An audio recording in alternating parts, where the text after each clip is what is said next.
All right. Well, we have next White Castle, which actually last week celebrated their 100th birthday as a QSR, but for more than 35 years have been selling their products in grocery stores. And it's that retail division that, even though it's really the QSR roots that have made them know that social media has been so important, an important part of their media mix for the retail division. And it's especially not just about the channel, but also the content that makes it so crucial. And here we have, I want to introduce the Chief Marketing Officer at White Castle, Lynn Blashford. Welcome, Lynn. Hi, Lisa. Hey, how are you? I'm good. I really enjoyed that trivia too. Oh yeah, isn't he great? I mean, it's all good, but John is he's the best. He definitely makes it happen. I'm gonna get a little flashbacks here, nervous. The psychedelic in the background. It's like, Oh, don't stare too hard into it, you'll start to like spin. it's our graphics of our crenellations of our top of a castle. Very cool. Well, as I said, happy birthday. That's awesome. That would be the brand, not me. Yeah, yeah. We wanted, I think people can kind of figure that one out. But you know, just you guys really did 35 years ago what a lot of grocery chains, I mean, not grocery, restaurant chains, because of the pandemic, really had to kind of transform into grocery. And because you guys were already there, it really positioned you well. And of course, speaking to the retail division end of it, since we are CPG, you guys did well. You guys had, I mean, the pandemic was good to you, but you had to make some adjustments. Talk about that a little bit before we get into what we are here to talk about, with more social media. Right, right. Yep. So we've been very fortunate that we have had record sales this year, as many brands have in grocery. We've, because we own our own verticals, we own our own manufacturing, our plants that make the slider patty, as well as bakeries that make our buns that go to then 3 different manufacturing plants that actually cook the sliders just like they would in a castle on a griddles with onions, steamed buns, and then obviously we pack them and freeze them for sending out to the groceries coast to coast. So we've, some of the changes that we had to make were really pulling back on our advertising. We had a new campaign literally launching the week of the pandemic was declared. So we had to do some changes in creative that we can talk about in a little bit. We've done a lot of message changes, media changes. I mean, we're very fortunate that while the restaurant side of the business, just to kind of set people the stage for the brand a little bit if they're unfamiliar with it, we are 100 years of being restaurant pioneers. We pretty much pioneered the hamburger fast food category, started in 1921, and then about 35 years ago opened our first manufacturing plant to go into grocery, because being a regional restaurant chain, the family, which were family owned, saw the fact that people were taking sliders from Chicago, New York, wherever it would be, and packing them up and taking them on planes or driving cross country. So we saw this ability that the crave kind of extended well beyond the footprint of our restaurants. And we saw the opportunity to go into grocery, but did not have, long-winded way, did not have any manufacturers. So our president at the time, who was the 3rd generation of the founder, went to several really big manufacturers to say this little invention called a microwave was growing in kitchens, everywhere. And we think there's an opportunity to go into grocery. And there weren't really restaurant brands, when you think about it, in grocery very much at all at that point in time. And he was turned down by several different very, very large food manufacturers. So decided we would figure out ways to do it ourselves. So fortunately for us, with the pandemic, having 2 different divisions within the organization, while the restaurants were, clearly being impacted by the business and people not going out, we had the retail portion of our business. Those product lines were surging. Right. And I mean, I know that because of, you had to obviously worry about distribution issues and things like that, you sort of cut back a little bit on social, but social has played a big part of your media mix, and in terms of on your retail side. And talk about that a little bit, and why it's so important for the retail side of things. Yep. So I feel like from a social standpoint, it was a way for us to connect with people without really driving a lot of demand. So in this past year, or I'll take a step back a little bit further too, because we've been obviously the QSR side of the business. I mean, social media, I mean, we've been well within those footprints for, a decade, or as new platforms come about. I'd say there's some, besides like snacking and maybe beverage and CPG, you get, QSR and restaurant brands have certainly been at the forefront of a lot of social platforms. So we had that benefit of being out there already. Then in this past year, when we couldn't keep up with demand, we didn't want to just lose our voice in social for the CPG portion of the business. We wanted to be able to make sure we were still staying out there and adding some fun or adding value to consumers' lives in some ways.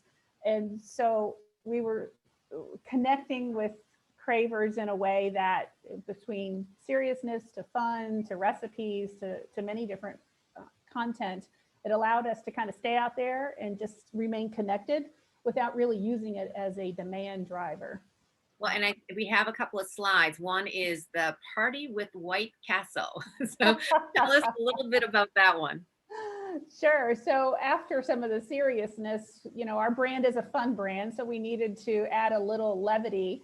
And I think you have to understand, for our brand, we have obviously a late night contingent from the restaurants, which actually translates over very well into the CPG side of the business as people keep their freezers stocked. If you're gaming or just up late, being able to pop some sliders in the microwave at home actually kind of permeates that late night genre a little bit. There's a fun little movie, Harold and Kumar Go to White Castle, that launched about 15 years ago. Can't believe it's been that long. We call it the gift that keeps on giving, because anytime it's mentioned in the media or Cal Penn or John Cho are mentioned in any way, shape, or form, it's always qualified with, of Harold and Kumar Go to White Castle. So we continue to get that brand recognition. And by the way, a movie that we did not pay for at all. People think we must have paid millions to be in the title, but the two screenwriters were two guys from New Jersey who grew up together, who knew each other from high school. And when they got to college, decided to write this script, pitch it to a studio, came back and asked us for permission to use the movie title, to be in the movie title. But very cool. Other stories that go with that. So when you take and kind of look at the other growing aspect at the time was obviously around Netflix, and any kind of streaming and video viewing is also surging at this point in 2020. 420 is an eventful day that we've leaned into for the past few years in social to have some fun with it for those that understand the affinity to that date. And then we tapped into an influencer, kind of a comedian, Tim there. He's a comedian, rapper, MC, YouTuber. He's done some things and he's a big craver. So we reached out to him to say, hey, let's bring all this together and create a streaming viewing event. And this is how you approach things when you don't have the license to the movie. You can't say Netflix. So we just decided people will get it. Let's like party with White Castle. Harold and Kumar were coming off of Netflix, I think at the end of the month, end of April. So we said, let's have a viewing party, use Twitter so that people could comment on different places in the scene. Of course, our social team was, seeding things at certain points in the movie, adding trivia elements. And Tim there was just was really the only influencer that we used to tease the event, and then tweeting about it that night, as well as even post-event. So it was just a fun way to add some levity into the month of April there. Yeah, but I do want to say, because you even had mentioned that you didn't, it wasn't, the event itself wasn't maybe as successful as you might have wanted, but it still was a success.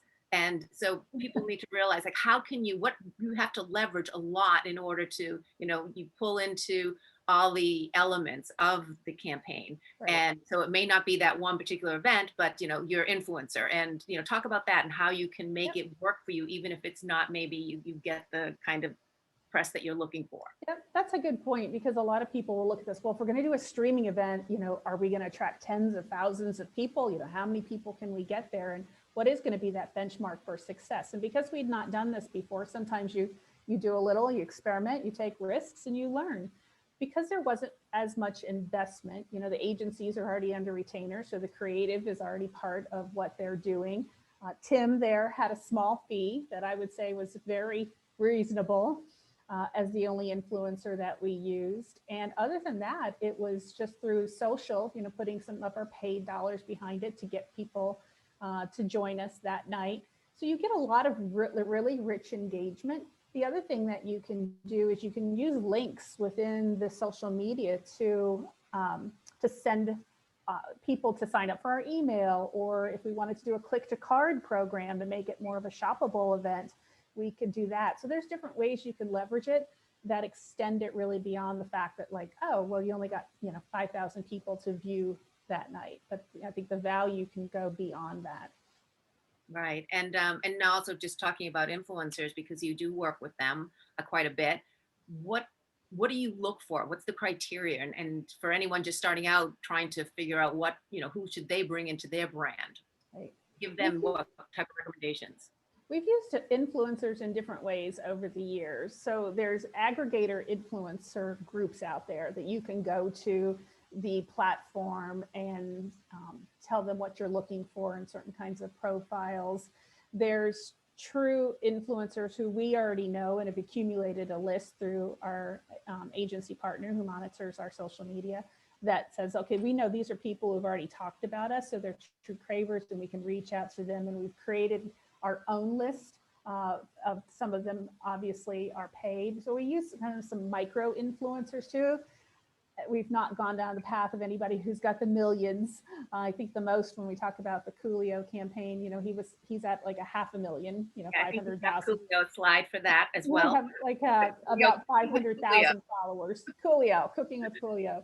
Right, so we've used different kinds of influencers, and a lot of what we use too is through our just what content they have created and reaching back out to them and asking if we can share it. So I think we've run the gamut from very small to kind of mid-size. So the example with cooking with Coolio was a way for us to say, okay, well, how can we, again, you know, we've got some new shoppers who have bought the product. How can we connect with them in a way that's not going to worry the manufacturing team that we're driving too much demand, but let's just create a deeper, richer, more meaningful engagement with it. We also had this equity of the White Castle stuffing recipe that we've promoted every year through CPG. We used to put recipes in box every year in the October, November timeframe. One of our team members created a recipe for stuffing out of White Castle sliders 20 years ago, maybe 25 years ago, that we've got some equity in and do a lot of PR with every year. So this year we said, let's find somebody who has some energy, who can up the game a little bit more. And that's how we ended up with Coolio. For anybody who doesn't know, he's kind of a Grammy winning rapper from the 90s, and he has his own, he's a passionate chef. Well, not, I don't know if he's classically trained chef, but he's, you know, has his recipes and a cooking show that he does. And because he was a craver already, that is part of how we screen anybody that we do work with. It really truly has to be a genuine and authentic relationship with the brand and not somebody who's paid. So we have to find out from that first, you know, are they a craver? And if they are, then they make the smaller subset of consideration. So with Coolio, he was great. We used this.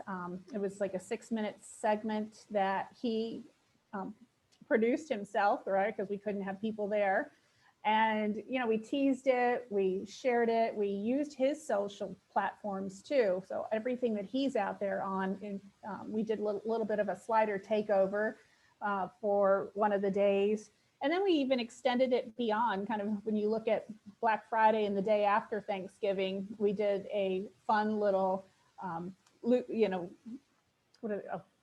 just a fun little reel of outtakes that he did just to extend the campaign too. And it got quite a bit of engagement, which is at least twice, you know, what we would typically get. So that's the holistic 6.5%, you know, everything from post to video. So it performed very well for us, and we got a lot of who's your audience here? Like when you're going with social, why, you know, what I guess why is social media so important to you? What kind of audience are you trying to attract using social media?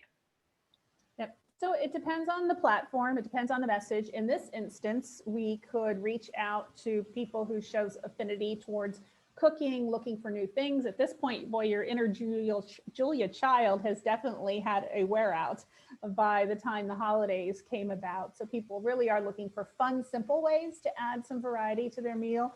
And, you know, it was certainly a year where traditions were going to be quite significantly different anyway. So we'll look for audiences who have affinity for cooking. Yes, we have personas that we've identified that, you know, a few different ones, and we can use those audiences, lookalike audiences through social to reach via paid. But we had so much organic on this too that got shared, and we used all our platforms. We used our website. So you bring in, you know, your own assets. And then you bring in, I'd say the other aspect too, is you make sure you bring in PR. So the publicity, and we have our PR team, you know, doing outreach, and we created little gravy boats too that went along with this, so that you're leveraging it beyond the social. You have to really look at it from a more holistic point of view. And the news stories that you get and pick up, you know, whether it be on traditional kinds of broadcast or, you know, in digital, the news stories help create and elevate the message too. And I know that this year, obviously, you can't really measure what success social has done, or really anything. It's just been such a non year in that sense. But as far as social, what role does it play in your mix in terms of how important is it? It's a leading role. So we've tried to flip the more traditional, when we, you know, of starting with, well, what's the TV commercial look like, or the radio commercial? It really is something where we have to say, how does this live in digital and social? If it's an idea or concept or just part of a campaign, it has to be well thought out from those platform perspectives first. We're not looking for, like, take a TV commercial and cut it down to, you know, 6 seconds or a video. Now, it all is holistically has to work together because you've got to have some continuity. But if it's a campaign extension, or if it's just a fun social idea, or if it's around recipes. And then the other piece that we're always looking for is, what do we do that's a little unexpected too? So I think social gives you a great platform for that, because it's not like you're going to all of a sudden spend, you know, $100,000 on the TV commercial to put on at a risk. But boy, you can really experiment in social, put something out there on one of the platforms and see what the response is, and do a little bit of the unexpected. So yes, you start with strategy, and you always have all the elements of the disciplines that are associated with that, from, you know, consideration and trial and performance and brand. But then every once in a while, you just have to let the team be creative, and let's take some risk and throw something out there that's totally unexpected, because that's part of the brand personality, at least for us, right? So it might not work for everybody, but for us, it's let's do something unexpected too. So social leads. I mean, if it's, well, but I was just not to interrupt, but going into, obviously, COVID hits, the pandemic hits, you're impacted, and speaking video and speaking, doing something different. I mean, you had one plan and you sort of had to pivot very quickly, as it did many brands. Talk about that a little bit, and how you made that video work, and where did you, was it all social, or where did you play the commercial? Yeah. Well, actually, before you even get going, let's see it. I love it. Let's okay. Ryan, do we have the video we can show? And this was done, you were in New York. We shot this early March. And then boom. Okay. Well, let's see. Let's first watch the video. Sliders aren't burgers. Burgers keep you waiting. Sliders are ready to go. Sliders are the house with the cool parents.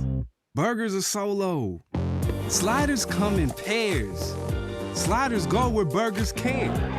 And they dance like no one's watching. In life, there are burgers and there are sliders. Don't be a burger. Long live Sliders. White Castle, in restaurants and freezer aisles nationwide. So what you saw there was the original 30-second spot that we created. We were literally had some folks in New York, which is where our ad agency is based, filming in first week of March, who needed to leave right away. We didn't even get to film in the last day. We had a lot more scenes of that kind of party at home sort of atmosphere going on. And with everything that hit, we said, oh gosh, we've got all this footage of a lot of people, too many people in a home, hands grabbing food. We took that spot and we re-edited it within just like a couple of days before airtime to really pull out just those elements, those shots that were single or two people, like the dad and the son in, at the freezer door, and the two twins that are in the grocery aisle. So everything had to be cut down to whether it was either the two people or one person, to show that obviously we were respecting the time and the moment. The other piece that is always interesting, that there was the couple in bed, kind of watching the screen and eating sliders. We always loved that scene because it was something that we pulled from social monitoring and insights that through the prior year, we were noticing all of the people that were eating sliders in bed. So in social, and they're posting pictures about it. So we always laugh to say, I guess it makes a great late night snack, which we always knew it was, great snacking. But for some reason, we've got a lot of our cravers that eating sliders in bed. We can only assume maybe it doesn't make many crumbs, so it's not like chips or something else, and it's very easy and fast to prepare.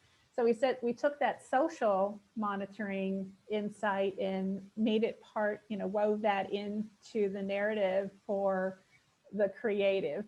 And we used the line when we flipped it, and we took some, shorter segments, 15 and 6-second video of that campaign there, and just made it a little more personal around bring a little of our castle to your castle, using that kind of couple sort of in bed and use Where that. did this video run? Was it social strictly, or did it run? Social, it was YouTube, it was social, it was digital and social only. We never aired that at all.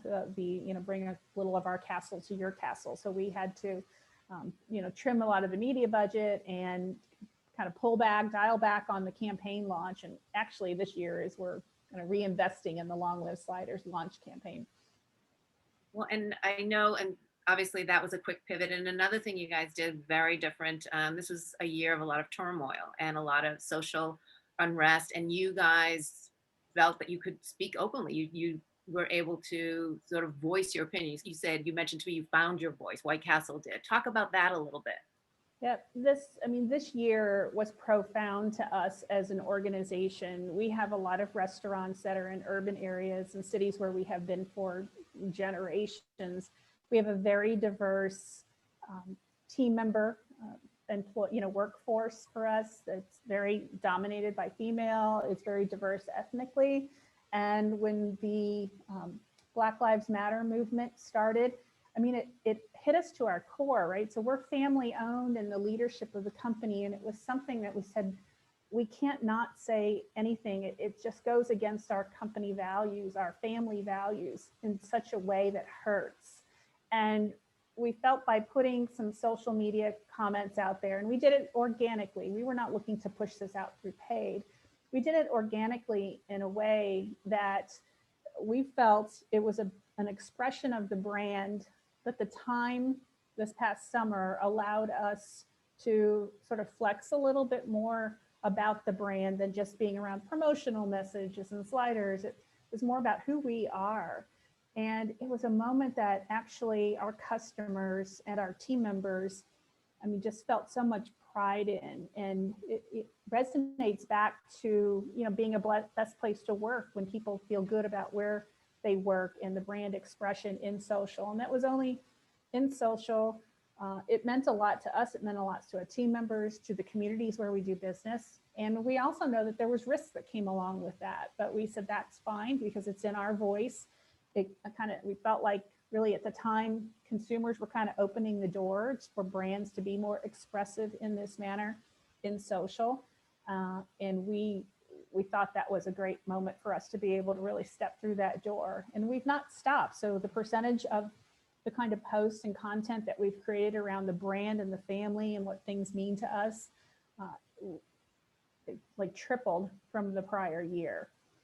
And now it ebbs and flows, right? You have to kind of read the room, read the moment, when's the right time and place. But we feel really good about the ability to talk about our brand in a way that was just beyond products and fun and Well, sliders.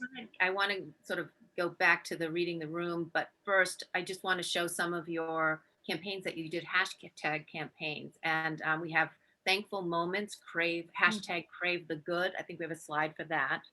If that will get put up, Yep. right? So where did these come from? I know obviously crave, you're still keeping the brand in there. So talk about that a little bit. Right. So, you have to do things that make sense to the audience who is seeing and viewing this. Around Crave the Good was less, so it wasn't about us, but it was how can we feature and highlight all the people who are doing good things out there in the communities, not just in our restaurant regions, but just coast to coast. And it was also a way that we said, okay, can we help with delivering to our retail partners? So when we look at the grocery partners, we said, what is it as a brand that we have that maybe some others don't? Well, we have restaurant chains to go along with the products in the freezer aisle. So how about if we do some deliveries to the distribution centers for a Kroger or Jewel or another retailer? So we use some of that. And then we even we did on this one that you're showing on the right, we certainly added some value as in promotional value and gave some discounts off too. So we look for ways to kind of share the moments that we've just to, again, express the brand a little bit broader. Well, and you as sort of going back to, you said, sort of read the room, and because you realized that this was your market, this was your, what you felt comfortable in expressing your voice this way, and you felt like you were going to get a good response from it.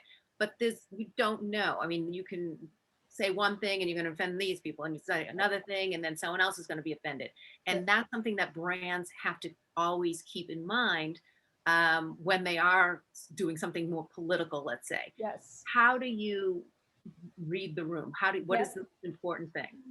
So you grapple with that. We had several internal conversations. We had to move fast though. When the moment is happening, you have to decide, is this a moment for us to speak or is it not?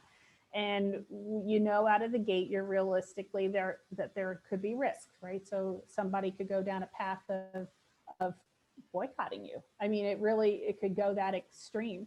But if you're following your values, then you kind of say, we're going to deal with the outcome. The other thing that I love about social is I love when our fans come and be our voice. So we didn't get in line, and I think you've got another slide there that might show the societal moments. I believe the societal moments where we knew that there would be some comments that were negative and people that did not agree.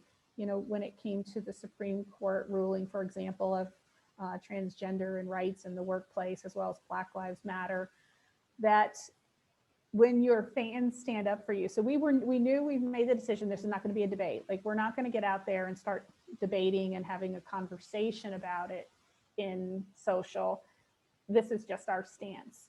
And we had, just hundreds of followers debate the others. So when somebody said, as it always comes down to, I don't want politics in my food, right? To have to decide now where I'm going to eat and what I'm going to buy in the grocery because of your politics. But it's always fun to watch when the community in social stands up to the others and because they know you, because you've been out there and they've been, you've been engaging with them for so long. They know that we're family owned. They know that, we're privately held, and there's elements of that knowledge where they start to be your voice for you. And just very quickly, because I want to open it up so anyone who has a question can ask you, but monitoring, they talked a little bit about in the panel before us, and how important is that? Because again, reading the room is not just about what you see, those responses, but how people are talking about you, how people are talking about White Castle. Right. So we are for the social monitoring, and that is done through our agency, and we have an in-house social person here who's, we're constantly, every other hour talking about what's happening and monitoring. So you just see what is the vibe at the moment. Even when we did the 420, we thought, is this too early to be having, some levity around this kind of fun? But in that instance, we chose Twitter. So we knew the Facebook fans would probably not feel that it was right So that's the reading the room. Facebook was not the right place to have the 420 moment. That was strictly a Twitter place where we knew that the followers in Twitter for us are younger, a little more male skewed. So you have to, with that, and you see also the language. I love the fact that we monitor and how people are talking about us.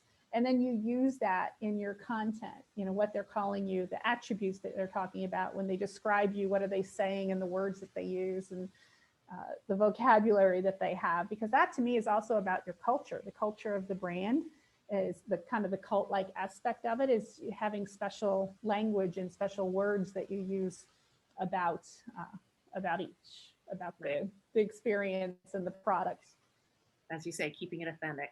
Let's bring in Steve. Do we have any questions for Lynn? Hi, Lynn. Good to see you again. Steve. Hi. How are you distinguishing between your QSR focused marketing spend and your CPG focused marketing spend?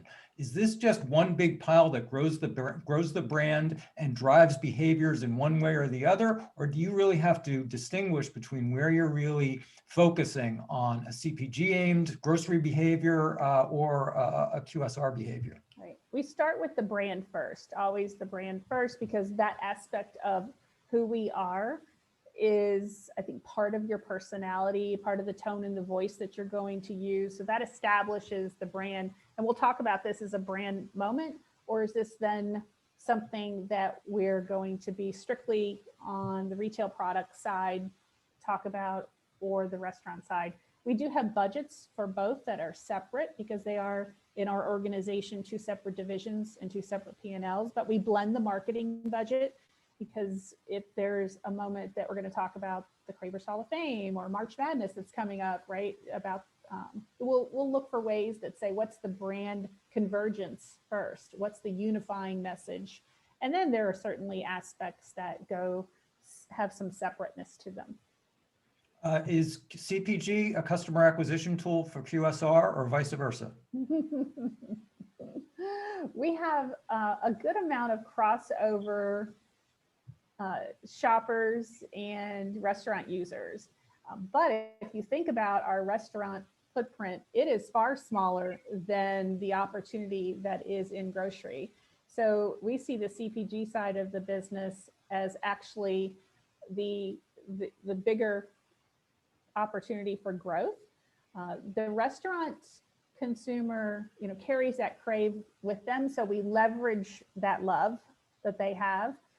But the CPG side of the business is something that we rarely are doing more outreach for consideration to be in that shopping cart or be in that e-commerce, however they're buying us. But we really have that as more of a ways that we have to talk about the brand to really increase consideration and trial. Is it actually helping you target areas where you expand the QSR piece? It does. We can look, for example, at the category and brand index by DMA and see if there's a market where the brand is really strong, where we outpace the category in frozen appetizers, for example, and say, maybe that makes a great future market. But we'll use research for the restaurant to tap into where those market growth would be for restaurants. Well, Lynn, thank you so much. It was great to see you again. Yeah, you were great, Lynn. Thank you so much. Okay. Thanks. See you soon. I hope you can stick around for the roundtable. It's going to be on this topic of using social. So if you can stay, please do. I think I can. Right. I've got to go cancel my other 5 o'clock. You didn't even get to half the stuff you can talk about. So okay.